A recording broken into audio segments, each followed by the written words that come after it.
Welcome to module number 2. Today I want to talk about the business manager. Now, most of you probably know what the business manager is, have experimented with it, but I would like to go over it anyway for those of you that are either just getting started or you want a quick recap on what is essentially every single thing means in the business manager, because I know, at least for myself, that for the first year or two that I've been using the business manager, I didn't even know 50% of the options I had, and I only figured it out later. So you might actually benefit from this even if you've been using and you've been running ads for a very, very long time. But yeah, no worries. I'm not going to go too deep into it. Just a quick overview on things that you might have not known, and so on. So let's just get started. First of all, in a nutshell, the business manager basically allows you to manage all your Facebook assets in one place, and it allows other users to basically use those assets. So it's anything from the ad accounts to the pages to the pixels to the audiences to the catalogs, credit cards, and more. Basically, the business manager is your hub. It's your marketing, advertising hub that you're gonna do all of your Facebook advertising business work through. So when you're going to run ads through it, you're going to basically control all the pages. You're going to assign roles to people working on your business manager. If it's somebody that does customer service on a page, then you use the business manager to put that person and only let him do customer service on a page and not let him, let's say, give him access to the ad accounts. Same thing with media buyers or advertisers. You can basically give everybody their role and allow them to use or to access specific things. So yeah, I want to actually do a quick overview with you guys together on the business manager. So yeah, this is just an example of like my business manager. I just opened a quick. This is just like one of my personal ad accounts to not disclose too much information. And what you see here, first of all, is the ad manager, obviously, which we're gonna go over as well later on. But in a nutshell, the business manager is this whole entire thing here. Now, every single one of these categories has something to do with the business manager, and I want to go over every single one of them just so you can kind of understand what it is. I'm not going to go too deep into each one.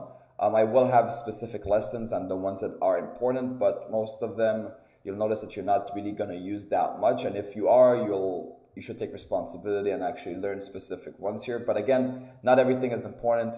Only the ones that we're going to talk about later on. So anyway, you have the frequently used, which is, this is not essentially a category of things. It's just the things that you actually go into quite a lot. So it's going to give it to you here. So I'm not going to explain what's here. I'm just going to start to go from left to right. So first of all, you got the audience insights, which is the tool that you can actually use to gather information about audiences, page interests, and so on. To be honest though, like today we don't use this too much, because it's just like Facebook has changed so much that we're not really using it that much anymore, because even targeting whatever the suggestion box recommends in your niche usually does a good job. But if you want to, let's say, just target specific things like Kim Kardashian or something, you'll have all of the information that you need here. You'll have the demographics of Kim Kardashian, relationship status of like people that follow her, not Kim Kardashian's relationship status. Same thing with page likes. All of essentially the people that follow Kim Kardashian, what do they like? Again, we use this sometimes to kind of gather information about our audience and what they like, and then we use that to further analyze. But again, it's not really as big of a necessity as it was a year or two ago. Creative Hub, it's basically like a platform where you can establish a better team cooperation to actually work on specific things like projects and so on. Honestly, we've never used this. We've never had any need to use something like this. But it's basically Facebook trying to come in and, at the end of the day, they want to take control of everything. So it's basically Facebook trying to, let's say, replace Trello or Asana and essentially have your team collaborate inside these projects. We haven't used it, but I believe that slowly, when it's going to be more and more advanced, we're going to use it, because it's a great way to collaborate with other of your advertisers if you have a big team, and collaborate on designs or ad copy or ad images. So we got those two. We got the business manager, which is basically the home page of your business manager. The ads manager, which is what you see here. Page posts, which is basically all of the posts from a page, including ads and including just posts that you post on the page, and including unpublished posts and drafts and so on. So that's really, really, really good. We're going to use that a lot, especially when we want to take post IDs and use the same post for a lot of different ads. So we keep the social proof. I'm going to show you how to do that later. App dashboard, app ads helper, both of these are related to the apps, which again, we do not really use apps or utilize apps. And if you're watching this course, you're probably in e-commerce and you probably need to know about this either. Automated rules, this is an amazing tool. It lets you actually base automatic rules to your ads, so you don't have to constantly be monitoring them, especially if you're running hundreds of ads and sometimes thousands of ads. You can't be going one by one and checking them, because there are specific things that you can assign. So let's say, for example, a lot of our automated rules are just like pretty simple ones to filter out a lot of test ads.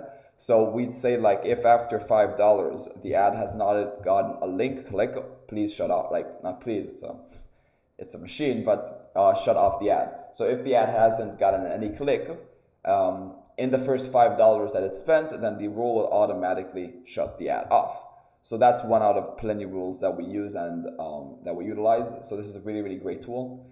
Ads reporting, again, same thing with, actually, what is this one? I don't remember actually using this one. Yeah, as well, it's just like another, a more advanced way to look at your ads reporting, I guess, for more experting and learning. Test and learn, another way to basically split test and create specific experiments. We don't utilize this too much as well, because there's so much that you can actually do inside the ads manager to let you do these tests in an efficient way. Analytics, this is an amazing, phenomenal tool, and a lot of people are not using it, unfortunately, but there's a lot to discuss in analytics. It's basically Facebook's way to go and compete with Google Analytics. It lets you see all of the the data that's actually going through your website. It's not too different from Google Analytics, but it kind of gives you more accurate results Facebook wise, because it's just like it gives you more confidence with what you're actually running your ads on, rather than if you use Google Analytics, because again, you're running it through Facebook. So Facebook's analytics is pretty accurate to what you actually see on your ads. Now the thing is that your Facebook ads are usually not accurate in terms of pixel fires, but the analytics will usually be accurate, because analytics is just people that just go through the funnel, and the Facebook ads tracking is Facebook needs to track them throughout the entire funnel. Again, I know that probably doesn't make too much sense, but we'll go over that as well later on.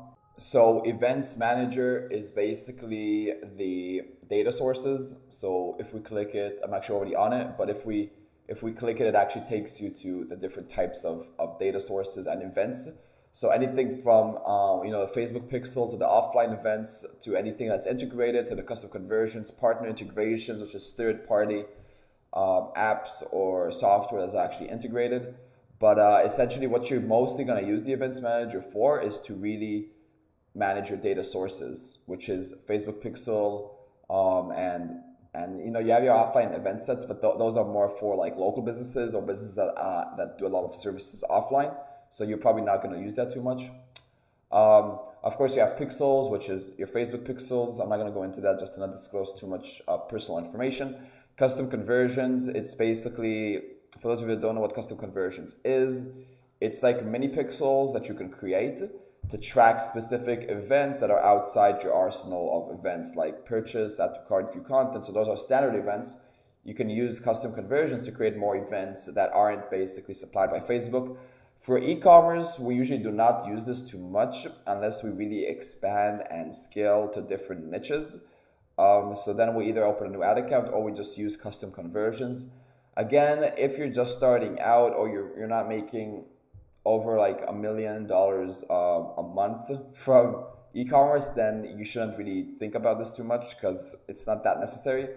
Partner integrations is actually really, really efficient when you want to share pixels with different business managers or assets with different business managers, like audiences and so on, because this gives you more control. If let's say your business managers got blocked or ad account got blocked or something, and you want to open a new business manager, you can share pixels between business managers.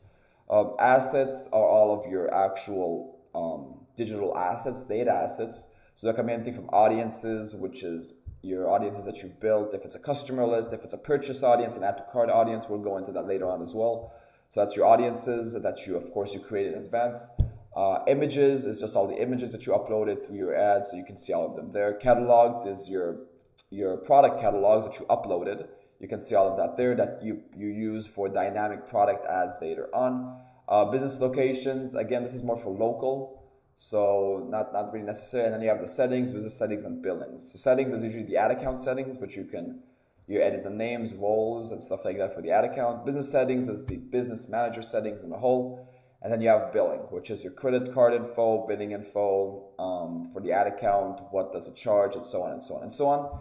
And yeah, that's basically a quick overview on the business manager.